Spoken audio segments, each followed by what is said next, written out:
Shalom, bien-aimés dans le Seigneur. Très heureux de vous retrouver encore en ce jour. Meilleur vœu à vous. Que le Dieu de toute grâce vous soit favorable de partout où vous nous suivez. C'est encore là votre humble serviteur, l'apôtre Pierre Mbikayi Wakataku. Je crois que Mbaleleki na lisungi na Nzambe to kabola ki maloba na Nzambe sur l'amour du prochain. Moko na mama na likambu na mutu ya makasi. Wezali même moboku ya kimoklisto. Na banzete tomona ki bien na liloba na Nzambe ke mutu nanu atikala ko mona Nzambe te. Denge Thomas Jean azotel sabiso que personne n'a jamais vu Dieu. Mais si du moins bolingo na Nzambe eza na kati na biso ezali komi monisama na bolingo ya ndeko aza pembe na biso. Et soki mutu azoyina ndeko na ye nanu atikali koyeba Nzambe te. Pe tokoloba malamu ke Nzambe pe atikala koyeba ye te. Puisque totanga ki na bino na mkanda na Nzambe, Bible ezoloba ke Dieu est amour. Donc koyeba ke muto ya botami epa na Nzambe akomi mwana ya bolingo. Puisque Dieu est amour, devenir enfant de Dieu c'est devenir enfant d'amour. Donc mwana ya bolingo. Donc muto botami azali fruit ya bolingo. Wana nde tokoyeba ke muto akomi mwana na Nzambe. Mais du moment bolingo ezo vanda na kati na mutu te, tomona ki ke même ceux qui mutu azo sala bikamwa, même ceux qui mutu azo sakola, même ceux qui mutu azo sala nyonso akoki kosala, et ko justifier yete tolobaka aza mwana na Nzambe. Ki mwana na Nzambe ezo yebana na bolingo, selon qu'il est écrit dans 1 Corinthiens 13 que même soko kaboli biloko nyonso za nango, mais soko zangi bolingo za pamba. Même soko lobi minoko yaba ange na yabat, soko zangi bolingo oza pamba. Bon, lelo bandeko baninga mikati na nkolo Yesu Christ, tikana no ete Nzambe na lola apambola bino. Na kolinga to lobela mama na likambu na mutu ya mingi lisusu, wezo lobela sur l'humilité. Ezali mama na likambo tozui na mukanda na Nzambe, na mukanda na biso ya Philippiens, j'ai avec moi ma Bible ici. Philippiens 2, tokotanga kobandana verset 5, kino même na 8e verset. Mukanda na Nzambe zolobanine. Ayez en vous les sentiments qui étaient en Jésus-Christ, lesquels existant en forme de Dieu, n'a point regardé comme une proie à arracher d'être égal avec Dieu, mais s'est dépouillé lui-même en prenant une forme de serviteur, en devenant semblable aux hommes et ayant paru comme un simple homme. Il s'est humilié lui-même, se rendant obéissant jusqu'à la mort, même jusqu'à la mort de la croix. Toko Baksanef, c'est pourquoi aussi Dieu l'a souverainement élevé et lui a donné le nom qui est au-dessus de tout nom. Kolo pambola liloba na ye, te apambola bino nyonso balandi ya Cascade TV, chaîne ezo sunga biso ete toyeba na kokota na bandaku na bino. Donc awa touti ko landa na bino liloba na Nzambe ezali ntoma Paul oyazo komela bandeko ya église oyo. Alobi ete bino ba ebobotami epa na Nzambe, bino ba ebobotami epa na bolingo, puisque Nzambe oyo azali bolingo. Bozala na kati na bino na sentiment oyo ezalaki na kati na nkolo Yesu. Pourquoi? Yenda azali mwana ya yambu, biso baleki na ye. Yazali fruit ya bolingo na tata. Oya mi bonzi ye moko pona tina na mokili. Alors sentiment nini ezalaki na kati na ye? Ye oya azalaki héritier ya biloko nyonso.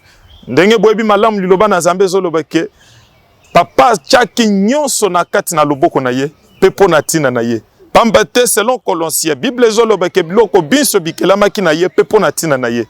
Mais Bible zoloba ke malgré kazalaki mokeli na biloko nyonso, pe biloko nyonso esalamaki pona tina na ye, gloire, honneur, trône, louange, adoration, biloko wana binso. Mais Bible zoloba ke sentiment ya komikitisa nde la mukaki na kati na ye. Sentiment ya komikitisa. Eloko ezozanga mingi na baklisto. Eloko ezozanga yo bien-aimé dans le Seigneur. Eloko ezozanga bana na Nzambe mingi lelo. Komikitisa. Ebele na bato bazotonda na bandaku na Nzambe. Baza baklisto ya bibebo. Mais pas baklisto ya bomoi. Or ki muklisto we ko bikisa yo. Ezali penza ki muklisto ya bibebote. ezali ki mukristo ya bomo ya kobika ya lolenge na yo ya kobika ekokani na Christ. Bible ezoloba ke kolona biso Yesu Kristo ye a existaki lokola nzambe, a existaki lokola mutu te, mais forme ya bomoto uti wapi, forme ya bomoto ezali forme ya kiserviteur, ezali fruit ya humilité, fruit ya sentiment ya komikitisa ezalaki na kati na ye. Tala ke mutu a existé na forme na nzambe. Au commencement il était la parole qui créa toutes choses, mais liloba wana ezalaki na kati na yango na sentiment ya komikitisa. Mais soki nzambe oyo azalaki liloba, oyo aza liloba ti lelo aza molimo santo, oyo azalaki mokeli na biloko nyonso, qui pouvait komi bete loboko na tolo koloba ke non, je suis l'embouchure ya nyonso, atiaki lofundu te. A combien plus forte raison yo mutoza ekelamu? Ye mutoza na bokonzi ya seko na seko. Bokonzi esilaka te o bapesa epe manda na batu te. Atiaki lofundu te. A combien plus forte raison yo mutu mikolo na yo eza ya kotanga na se na moi. Bible ezoloba ke ayez en vous, ayez en vous. Message kolo apesinga lelo ezali ya ke oluka kati na yo sentiment ya komikitise la muka. Sentiment ou ezali komona ndeko na yo na mutu ya mingi, voire même koleka yo. Bible ezoloba ke se rendant serviteur. Amisali basali mosali ya nani? Mosali ya bikela munaye. Donc aye koya na mokili pona ko banda ko sokola makolo ya bantoma bato ya kelaki. Pona ko banda ko bikisa bikela munaye. Pona ko banda ko fongola misu ya bato bazalaki inférieur na ye. Bien qu'à exister lokola nzambe, mais à kipe nature na ye ya kibonzambe te alati forme ya bomoto, forme ya mosali.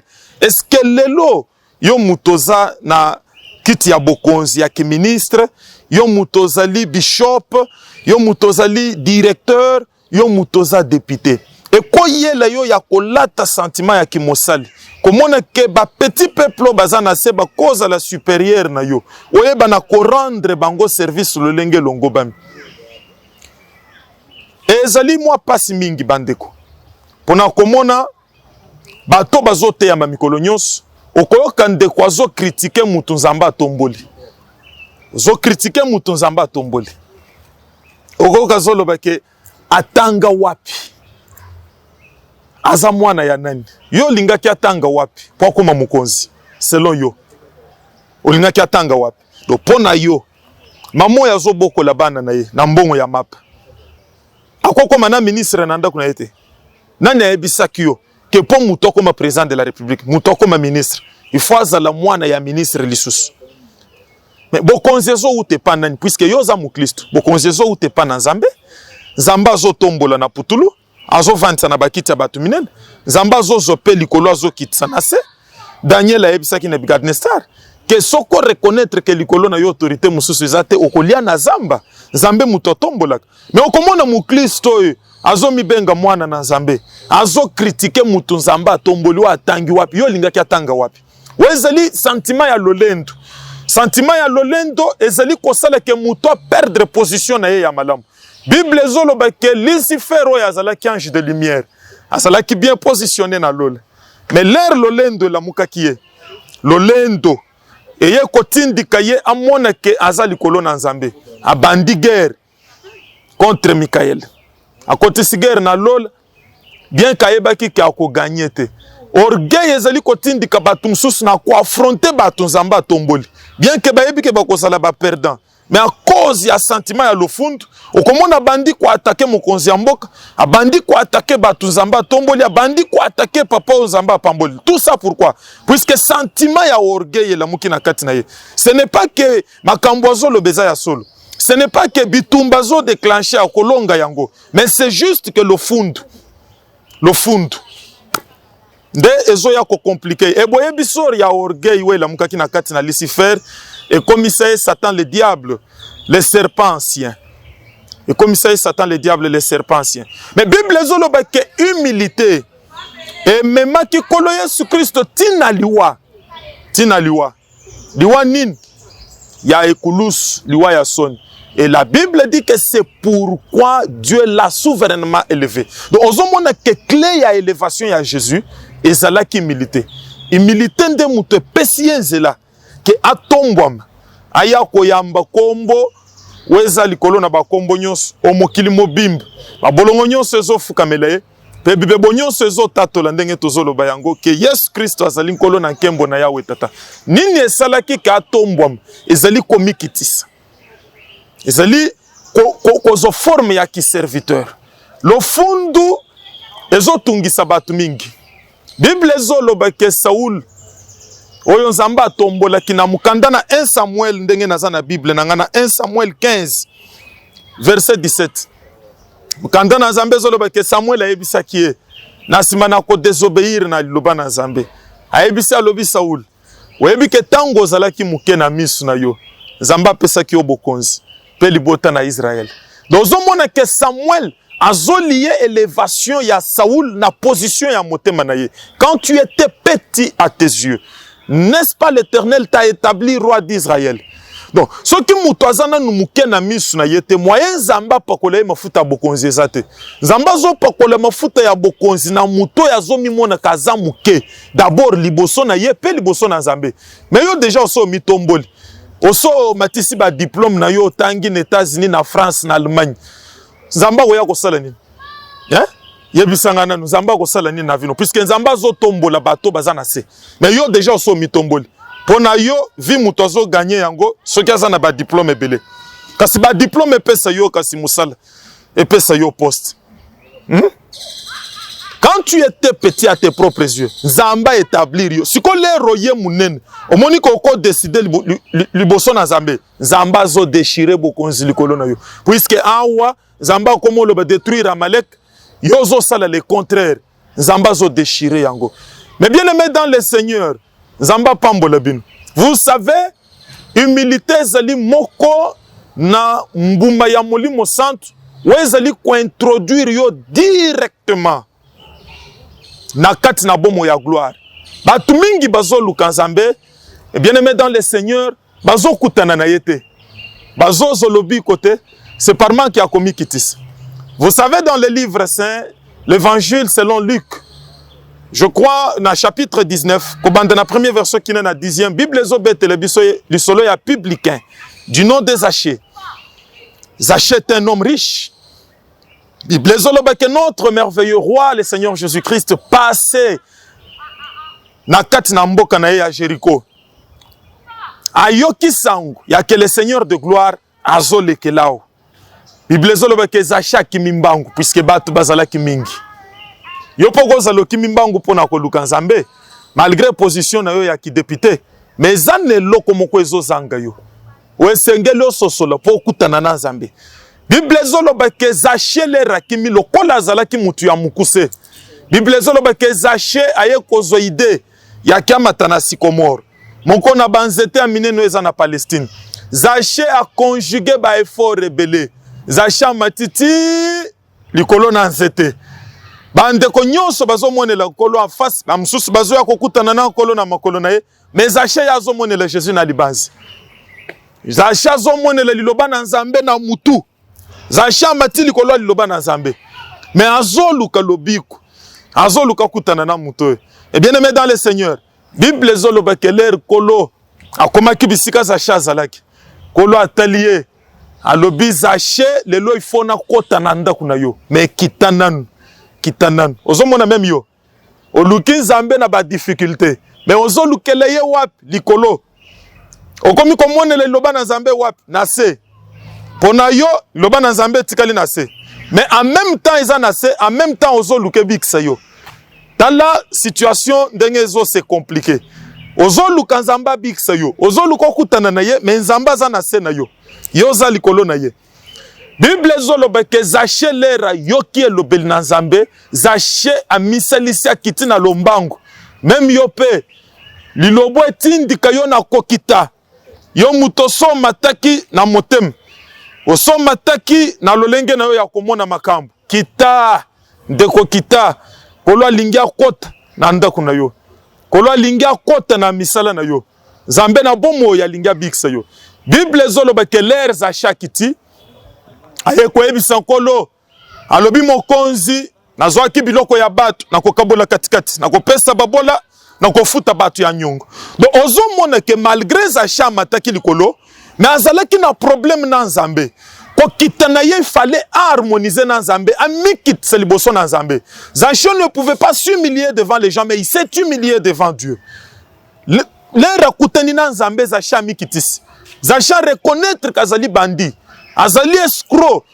Zacha teli positionnement na ye ya ki homme richeté. Zacha comprendre que je dois harmoniser avec Dieu. Même yope kita, so là qu'il faut harmoniser na Nzambe. Mbongo ya leta oyibi zongisa. Ozomon. Ah, moi si ya bato tikaye. Biloko ya bato vandeli yoso yebi kozana lopango gagner procès na parke meza ya yote. Ezali position ya orgueil. Okozangisa lobi ko ekota na bomo ina yo. Okozangisa lobi ko ekota na bomo ina yo. Ozolukela Nzambe na ndenga likolo. Nzambe balukela kaye na makolo. Nzambe bayaka na se. Nzambe foko ya na makolo. Bible zolobeke boya liboso na ngwende na ngolu. Bo mikitse liboso na ngwende na ngolu. La grâce est là pour na kolimbisa mabunga na yo, pour na kobiksa yo, mais yaka na position komikiti. Bible zolobeke l'air de koy asilisi maloba. Wazala ko ebisa nkolo. Na sima na ko kita na sikomor. Mukanda na Nzambe zolobeke kolo atelier. Ebisi ezache lelo lobi ko ekoti na ndako na yo. Lelo na kolia na yo. Lelo na komela na yo. Ndeko. Mbula sikango tozokota. Okolia na Nzambe te. Okolala na Nzambe te. Mais pourquoi pas kobika na Nzambe te? Mikitisa kolwa kota na ndako na yo. Kolwa kota na misala na yo. Kolwa kota na bomoi na yo. Sala lokola zache kitana sikomor tikana nu mangengenge. Tikana nu makambo mangengenge. Lukanda no mikitisa na makolo na nkolo. Bongo lobiko ekota na bomoi na yo. Ayez en vous les sentiments qui étaient en Christ, lesquels étaient égal à Dieu, mais à moni ango lokolo musunya koboto lete. Amilatisi forme ya mosali. Komikitise kino na liwa ya soni. C'est pourquoi Tata Nzambe aye kotombola ye likolo na bakombo nyonso. Soko lingi Tata Nzambe oya tombo likolo Yesu Christ. Atombola yo pe na misala maboko. Atombola yo na libala na yo. Mikitisa. Mikitisa liboso na liloba na Nzambe. Kolo apambola bino bans. Bisika nyonso bolandi biso. Ngolu na Nzambe ezala na bino. Pe mbulo yo tozokota ezala mbula ya esengo. Mbula ya elonga. Na banzete pona contact nyonso. Tozawana na ndaku na Nzambe. Na église Terre Sainte na Lingwala située sur Mushiki Goma. Numéro 98. Donc, ceux qui boye wana, toko kutana, toko yamba bino. Ba numéro P affiché na sewana, plus 243 82 141 32 53. Toza même sur WhatsApp, même kobenga en direct, toko zang sate na kosungana. Tata Nzambe apambola bino nyonso.